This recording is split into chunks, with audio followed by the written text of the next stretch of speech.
Cigarette नोशी कितनी नुकसानदेह है और इससे कैसे बचा जाए, इसके नुकसान क्या क्या हो सकते हैं और कुदरती इलाज क्या है और शरई हुक्म क्या है, तो आज हम इस पे बात करेंगे।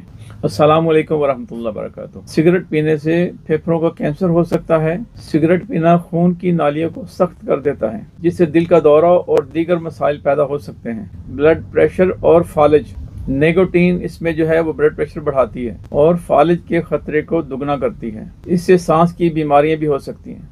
दायमी खांसी और दमा जैसी बीमारियां सिगरेट नोशी से ज़्यादा बढ़ जाती हैं। इसको छोड़ने के चंद फार्मूला आपको बताता हूं, जिसमें आप आसानी से छोड़ सकते हैं। सबसे पहले आप पुख्ता इरादा कर लें और अल्लाह की बारगाह में झुक जाए कि या रब्बुल आलमीन, मैं इसको छोड़ना चाहता हूँ, तो मेरी मदद फरमा, क्योंकि आप नबी की सल्लल्लाहु अलैहि वसल्लम ने ऐसी चीज़ों से मना फरमाया है। चाहे प्याज या लहसुन खा के आप मस्जिद में ना जाएं। तो या रब्बुल आलमीन, मैं तेरी बंदगी करना चाहता हूँ, तो मैं अल्लाह की बारगाह में झुकना चाहता हूँ, तो मुझे तौफीक बख्श के मैं इसको छोड़ सकूँ। पुख्ता इरादा कर लें। और नंबर 2, मसरूफ़ रहें। जब भी सिगरेट पीने की तमन्ना हो तो किसी काम में मसरूफ़ हो जाएं और ये इरादा करें कि अब मैंने नहीं लेना है, जैसे कि हम रोज़े की हालत में करते हैं, जैसे पानी पीना, गहरी सांस लेना और वॉक करना, मुतबादिल चीज़ों का इस्तेमाल करना।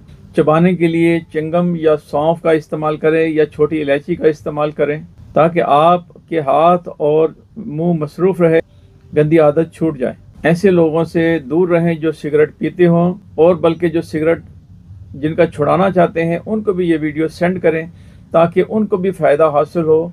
और घरों में भी अपने सबको कहें कि मेरे साथ तावन करें कि मैं सिगरेट छोड़ना चाहता हूँ। सुंड और शहद का इस्तेमाल निकोटीन की तलब को कम करने में मदद देता है। बारीक सुंड पीस लें और उसमें शहद मिला लें और इसको सुबह दोपहर शाम खाएं और ये अपने पास मजून बना के रखें। जैसे ही आपको तलब हो तो आधी चम्मच निकाल के इसको पानी के साथ निगल लें और नींबू पानी बना के पिएं। इसकी तलब को वो भी कम करता है, जहरीले मवाद को जिस्म से खारिज करता है।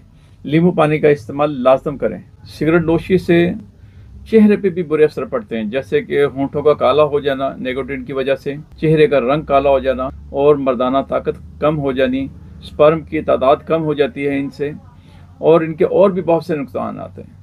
रूहानियत पे बड़ा बुरा असर पड़ता है इसका। और जो चेहरे के लिए मैं आपको पेस्ट बताता हूँ, ये होंठों पे भी लगाएं और चेहरे पे भी लगाएं। जो इसके निकोटीन के सिगरेट पीने की वजह से नुकसानात है वो भी इंशाल्लाह चंद दिनों में करते रहेंगे तो चंद दिनों में ये भी बेहतर होना शुरू हो जाएंगे। होंठ आपके पिंक होना शुरू हो जाए अल्लाह के फजल करम से। तो नोट फरमा लें, चुकंदर का आप जूस निकाल लें, तो 1 चम्मच जूस चुकंदर और उसमें शहद 1 चम्मच मिलाएं, तो आधा चम्मच सूंड बारीक पीसी हुई इसमें मिला लें और इसको पूरे चेहरे पे लेप कर लें। तो 10 मिनट लगा रहने दें और होंठों पे भी इसको ज़्यादा से ज़्यादा लगाएं। और अगर आप चाहें तो इसकी कुल्ली भी कर सकते हैं, तो जो होंठों के अंदर निकोटीन की वजह से जो मवाद लगा हुआ वो भी साफ़ होना शुरू हो जाएगा। इसको आप चाहें तो थोड़ा सा खा भी सकते हैं। उसके बाद गर्म पानी से इसको धोएं। रात को सोते वक्त नारियल का तेल आधा चम्मच और सुंड, इसको आप पेस्ट बना के रात को चेहरे पे लगा के सो जाएं। और आप जो गर्दन है काली, इसके ऊपर भी लगा सकते हैं, हाथों पे भी लगा सकते हैं। तो सुबह उठ के गर्म पानी से धो लें, तो इंशाअल्लाह खैर बरकत होगी। चेहरा भी चंद दिनों में रोशन होना शुरू हो जाएगा और जो निकोटीन की वजह से होंठ काले हैं, चेहरे पे दाग धब्बे आ रहे हैं, ये भी बेहतर होने शुरू हो जाए। और अगर जिस्मानी कमज़ोरी के लिए जानना चाहते हैं तो हमसे रब्ता करें, कमेंट्स में लिखे, तो इंशाअल्लाह आपकी जिस्मानी कमज़ोरी के लिए, कुव्वत बा के लिए भी आपको कुछ ना कुछ बता देंगे। तो अगर तबीयत ज़्यादा ख़राब हो या कोई प्रॉब्लम हो तो अपने नज़दीकी हकीम से या किसी से मौलवी से मशवरा करें या हमें कमेंट्स में लिखे, तो इंशाल्लाह हम आपको बताते हैं, गाइड करेंगे। तो इंशाल्लाह ये सिगरेट जैसी मूजी बीमारी आपसे छूट जाएगी। तो मिलते हैं नेक्स्ट वीडियो के साथ। अस्सलामु अलैकुम वरहमतुल्लाहि वबरकातुहू।